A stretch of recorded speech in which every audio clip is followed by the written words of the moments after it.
Namaskaram Sadhguru. There has been an increase in calls on smoker hotline from tobacco smokers trying to quit their habit. Despite their best intention, it is physically very difficult to quit because of their addiction to nicotine. Sadhguru, what are your recommendations for those people in this struggle? Well, this is not me. The medical experts are saying that the virus, if you get it, smokers die first. That should be a cure. I'm not trying to be cruel to you. I'm not somebody who is moralistic and say you should not smoke. I'm not even looking at it as a moral issue as some people look at it. It's just that doing something that's against your system is senseless. Another thing is, suppose you found some pleasure in that and you're doing it, it's okay, I leave it to you. But the biggest problem for me is that you become compulsive about simple things in life. That is a big problem for me. You smoking, that's not a big issue for me. You're doing something compulsively, this is a big issue, because you're throwing away the evolutionary benefits that this human being has, that he can do everything consciously, but you are choosing to compulsively do something. What you might have picked up as a fad or as a pleasure, as a simple pleasure in your life, you like tobacco, you like to smoke, I'm not coming in the way. All I'm saying is, don't throw away the evolutionary benefit, because this Mother Earth and nature has worked for 1,000,000 years to get you to this level of awareness, consciousness and intelligence, this size of brain. When people are using their brains today to see how to make a car that doesn't smoke, you still smoking, what is that? Once in a way you wanted to smoke because you enjoy that, I will leave that, I will not enter your personal life to that extent. Well, it doesn't make sense, but everything need not make sense, it's okay. But you're compulsive, that, no. Because these millions of years of evolution is just going waste in you, going up in smoke, literally. Now should I give it up, should I give it up? What is there to give up? See, if smoke was coming out of your ears, you should go for treatment, something burning inside. But you're taking it in and you're blowing it out. There is no treatment, you just have to make up your mind. You can only make up your mind because you've seen those Marlboro ads. Because you thought you're a real man only when you smoke. No, I'm not being gender prejudiced, women also can smoke, of course. Oh, what makes you think only men can smoke? No, you can also be stupid. Being stupid is not only a man's privilege, everybody has a right.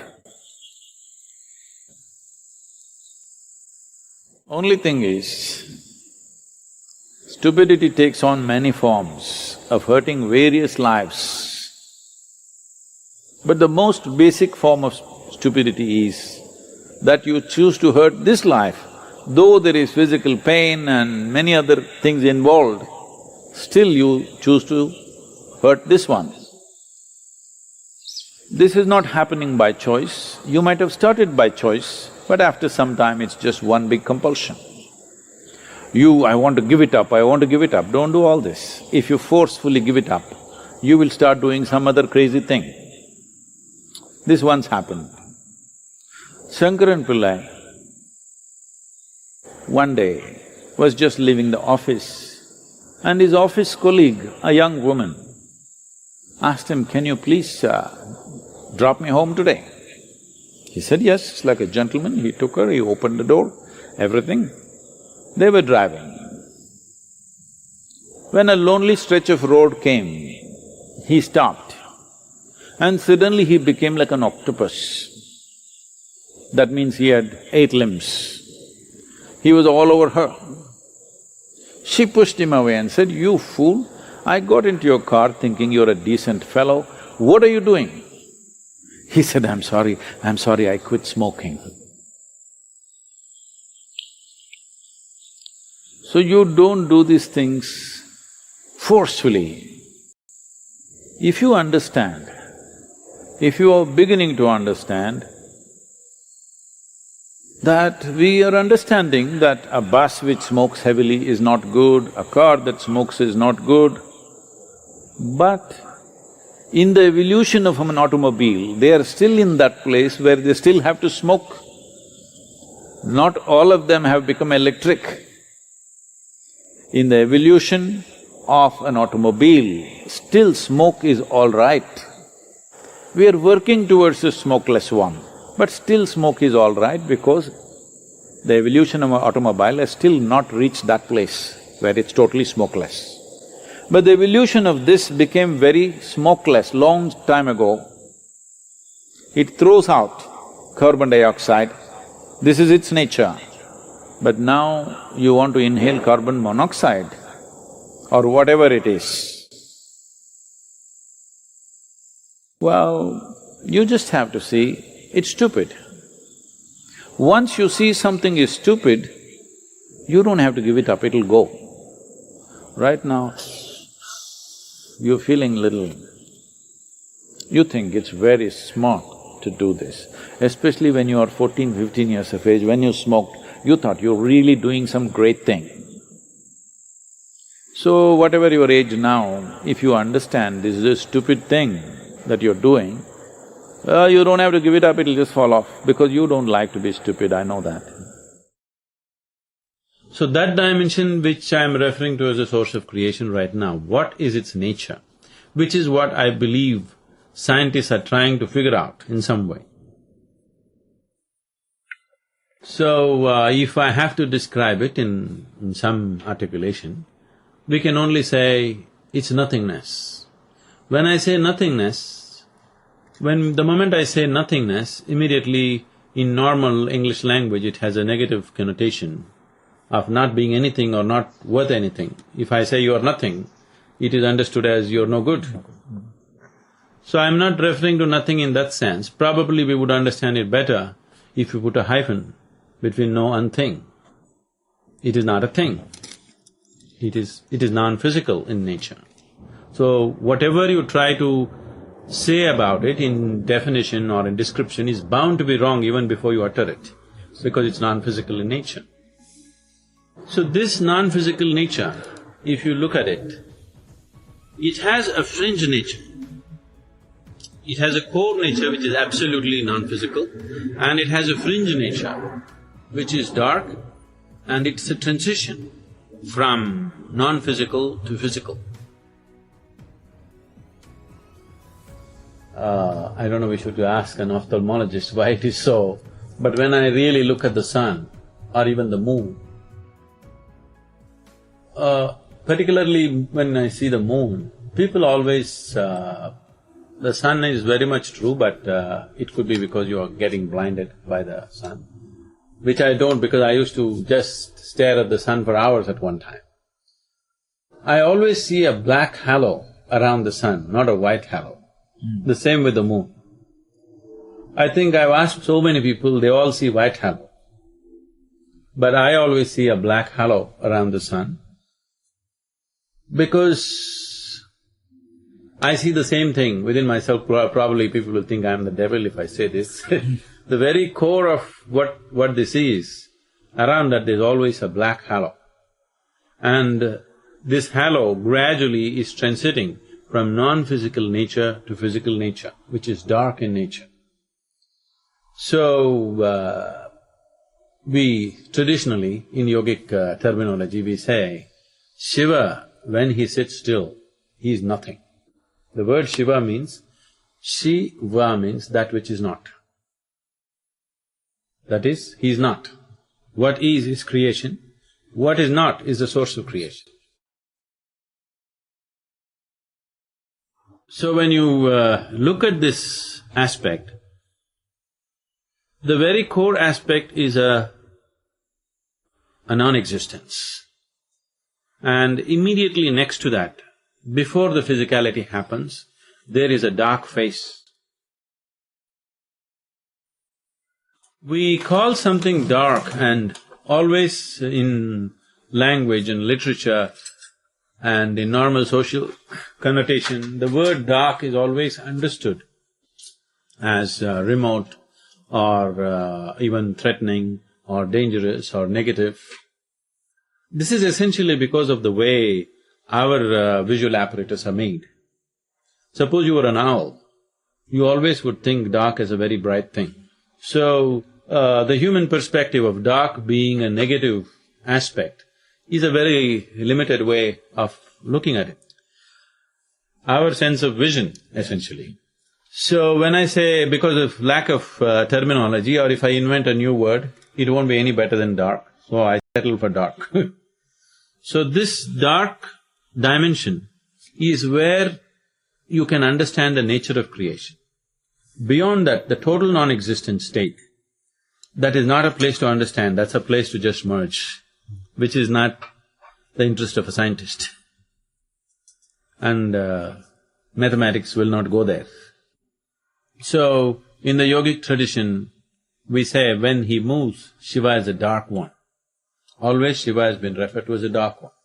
In his ultimate state of Shiva, as Sadashiva, he is utterly still and nobody can feel him unless you're willing to become one with it. But when he moves, his initial phase of movement is dark. When he really comes out and becomes a part of the world, then he is light. So this is,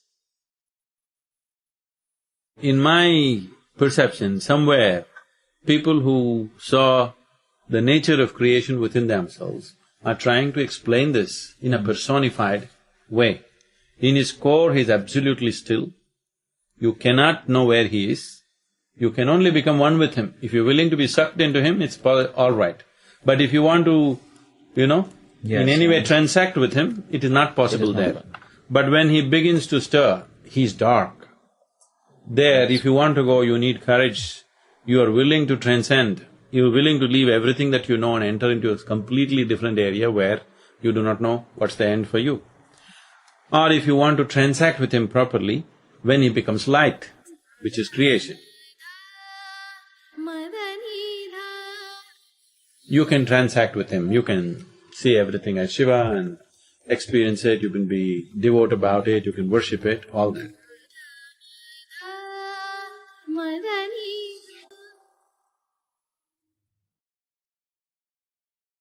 But when you go to the dark phase or beyond that, there is no worship, there is no nothing, it is just dissolution.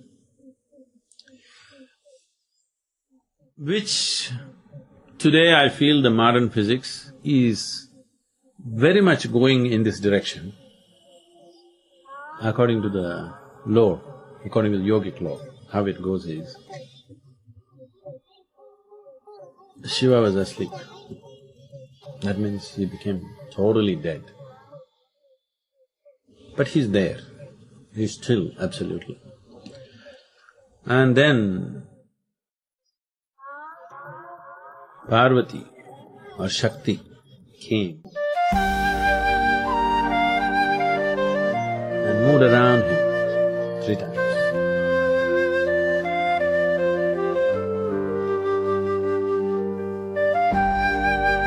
Then he stirred up. It's from then creation happened.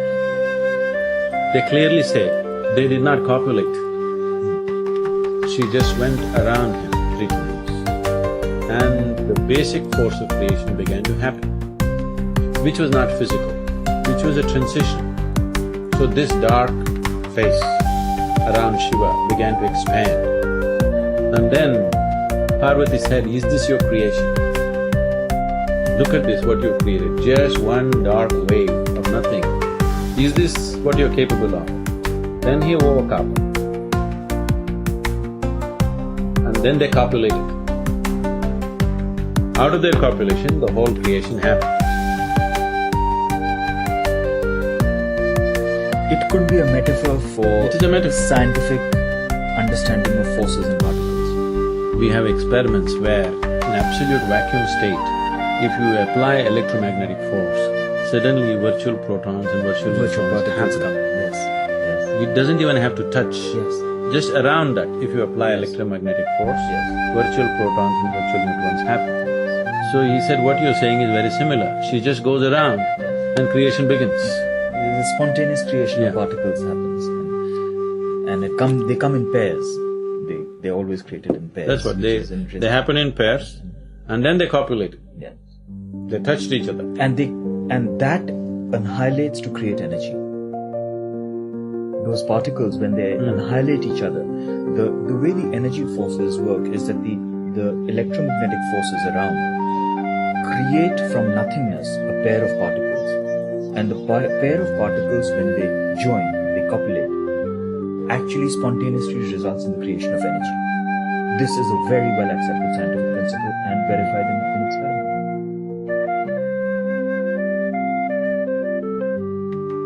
Be a multiplier of love and knowledge.